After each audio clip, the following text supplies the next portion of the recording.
Online shopping का craze लोगों के बीच पिछले कुछ सालों में बहुत तेजी से बढ़ा है। ऑनलाइन रिटेल कारोबार में ई कॉमर्स कंपनियां पहले से ही बड़ी बाजार हिस्सेदारी हासिल कर चुकी हैं। अब क्विक कॉमर्स को तेजी से फलते फूलते भी देखा जा रहा है, खासकर शहरी इलाकों में। पहले ई कॉमर्स फिर क्विक कॉमर्स के उदय से छोटे दुकानदारों और किराना दुकानों के लिए एक संकट सा पैदा हो गया है। जेपी मॉर्गन की एक ताजा रिपोर्ट इस बात की तस्दीक करती है कि क्विक कॉमर्स की बढ़ती पैठ से ऑफलाइन ग्रोसरी स्टोर्स यानी कि पारंपरिक किराना दुकानों की बिक्री गिरी है। जेपी मॉर्गन की एक स्टडी बताती है कि मुंबई में क्विक कॉमर्स के उभार से ऑफलाइन ग्रोसरी स्टोर की बिक्री काफी घट गई है।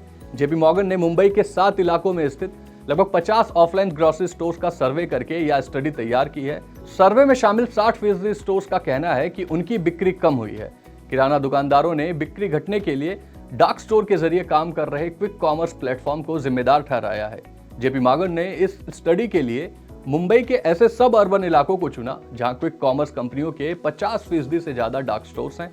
स्टडी का पर्पस क्विक कॉमर्स की वजह से खुदरा दुकानों पर पड़ रहे असर को समझना था। सर्वे में शामिल 82% रिस्पोंडेंट्स यानी कि दुकानदारों ने बिक्री में गिरावट के लिए क्विक कॉमर्स को ही जिम्मेदार बताया है। वहीं 77% का कहना है कि क्विक कॉमर्स के उभार से उनकी बिक्री में लगभग 30% से ज्यादा की गिरावट देखी गई है। जेपी मॉर्गन के मुताबिक 62% प्रतिभागी चाहते हैं कि सरकार लेवल प्लेइंग फील्ड यानी सभी के लिए समान अवसर सुनिश्चित करने के लिए दखल दे। सर्वे में शामिल कुछ दुकानदारों की यह भी शिकायत है कि डिस्ट्रीब्यूटर और ब्रांड्स क्विक कॉमर्स कंपनियों को ज्यादा छूट देते हैं, जिससे किराना दुकानें प्रतिस्पर्धा के मोर्चे पर कमजोर पड़ रही हैं। आपको बता दें कि क्विक कॉमर्स का मुद्दा संसद में भी उठ चुका है। कहा जा रहा है कि क्विक कॉमर्स कंपनियां प्रीडेटरी प्राइसिंग व एक्सक्लूसिव सप्लायर टाई अप जैसे हथकंडे अपनाकर खुदरा दुकानदारों को नुकसान पहुंचा रही हैं। इसके जवाब में सरकार ने संसद को भरोसा दिया है कि वह छोटे खुदरा विक्रेताओं और पारंपरिक किराना दुकानों पर ई कॉमर्स और क्विक कॉमर्स प्लेटफॉर्म के असर की निगरानी कर रहा है।